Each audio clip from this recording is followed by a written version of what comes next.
അടയാളമാണ്. 3 പേരുടെയും മരണവാർത്തയറിഞ്ഞ പ്രവാചകൻ അവരുടെ ആത്മാവുകൾ സ്വർഗത്തിലേക്ക് ഉയർത്തപ്പെട്ടതായി സന്തോഷവാർത്തയറിയിച്ചു.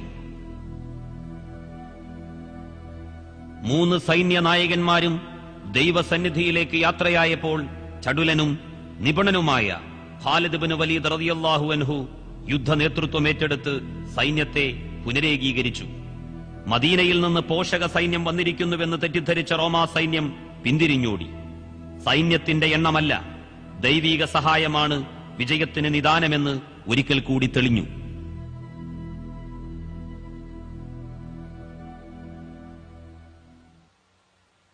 മക്ക വിജയം.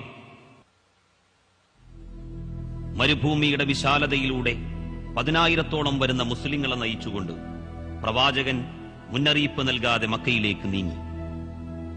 തന്നെയും അനുചരന്മാരെയും വീട്ടിൽ നിന്നും നാട്ടിൽ നിന്നും പുറത്താക്കുകയും വേദനാജനകമായ കൊടും ക്രൂരതകൾ ഏൽപ്പിക്കുകയും ചെയ്ത മക്കയിലെ ഖുറൈശികളും അവരുടെ നേതാക്കന്മാരും നിർബന്ധിതാവസ്ഥയിൽ തനിക്ക് കീഴൊതുങ്ങിയപ്പോൾ കാരുണ്യത്തിന്റെ പ്രതീകമായ പ്രവാചകൻ അവർക്ക് മാപ്പ് കൊടുത്തതായി പ്രഖ്യാപിച്ചു. സ്വന്തം മതവും വിശ്വാസവും അനുസരിച്ച് ജീവിക്കാൻ അവർക്ക് സ്വാതന്ത്ര്യം നൽകി.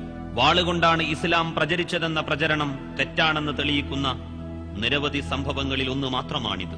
മതത്തിന്റെ പേരിൽ നിങ്ങളോട് യുദ്ധം പ്രഖ്യാപിക്കാത്ത എല്ലാ അമുസ്ലിങ്ങളോടും നന്മ ചെയ്യണമെന്നും നീതി കാണിക്കണമെന്നും ഖുർആൻ അധ്യായം 60 മുംതഹിന 8-ാം സൂക്തത്തിൽ അല്ലാഹു അസന്നിഗ്ധമായി മുസ്ലിങ്ങളെ പഠിപ്പിക്കുന്നു. അല്ലാഹു അല്ലാത്തവരെ വിളിച്ചു പ്രാർത്ഥിക്കുന്നവരെ നിങ്ങൾ ചീത്ത പറയരുതെന്ന് ഖുർആൻ 6-ാം അധ്യായം 108-ാം സൂക്തത്തിലും മതത്തിന്റെ പേരിൽ നിങ്ങളോട് യുദ്ധം ചെയ്യാത്ത എല്ലാ ഇതര മതസ്ഥരോടും നീതി കാണിക്കണമെന്നും അവർക്ക് നന്മ ചെയ്യണമെന്നും 60-ാം അധ്യായം 8-ാം സൂക്തത്തിലും അല്ലാഹു മുസ്ലിങ്ങളോട് അസന്നിഗ്ധമായി കൽപ്പിക്കുന്നു.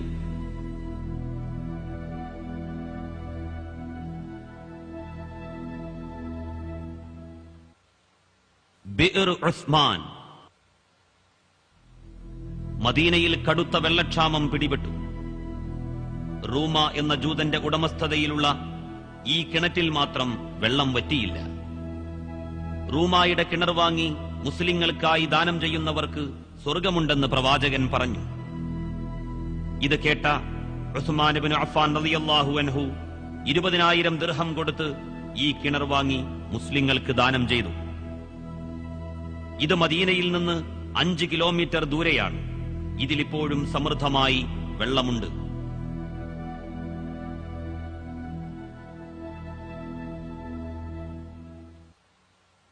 ഹജ്ജത്തുൽ വദാ. ആദ്യമായും അവസാനമായും പ്രവാചകൻ ഒരു ഹജ്ജ് മാത്രമേ ചെയ്തിട്ടുള്ളൂ. ഹജ്ജിന് പുറപ്പെടാൻ തീരുമാനിച്ച വിവരം പ്രവാചകൻ വിളംബരം ചെയ്തു. അറേബ്യയുടെ നാനാഭാഗങ്ങളിലും ആ വിളംബരം മാറ്റൊലി കൊണ്ടു. നഗരങ്ങളും കുഗ്രാമങ്ങളും മലഞ്ചെരിവുകളും മരുഭൂമികളും ആ വിളിക്കുത്തരം നൽകി. ജനങ്ങൾ മദീനയിലേക്ക് പ്രവഹിച്ചു. മരണത്തിന്റെ ഏകദേശം 3 മാസം മുമ്പ് AD 632 1,00,000-ഓളം വിശ്വാസികളെയും കൂട്ടി പ്രവാചകൻ മക്കയിലേക്ക് പുറപ്പെട്ടു.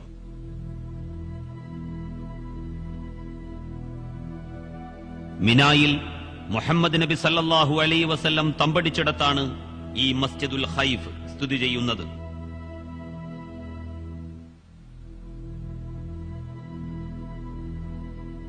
ഇതാണ് അറഫയിലെ മസ്ജിദുൻ നമിറ എന്ന പള്ളി.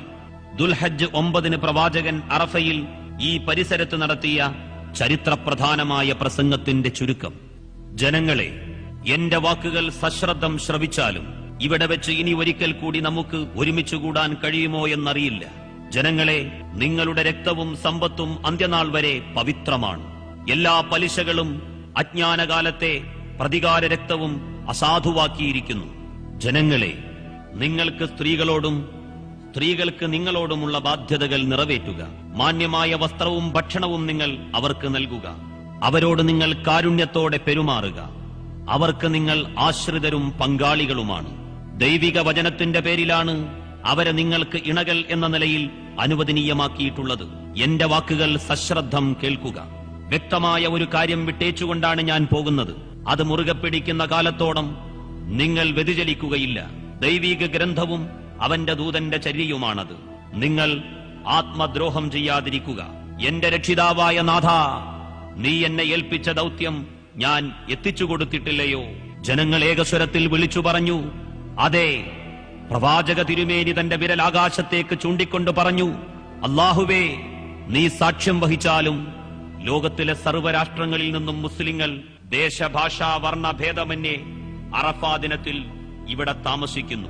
ഉയിർത്തെഴുന്നേൽപ്പു നാളിൽ സർവ്വ മനുഷ്യരും മഹ്ശറയിൽ ഒരുമിച്ച് കൂട്ടപ്പെടുന്ന സംഭവത്തെ ഇത് ഓർമ്മിപ്പിക്കുന്നു. ഇത് മുസ്ദലിഫ പള്ളി.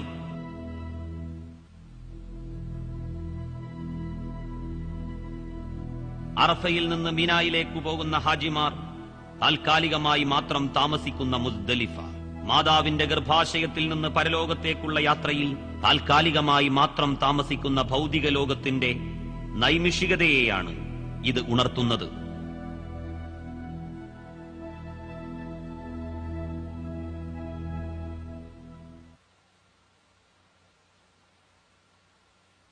നബിയുടെ കാലം മുതൽ ഇന്നുവരെയും മദീനയിലെ പൊതു ഖബറിടമാണ് ബഖീഉൽ ഖർഖദ്.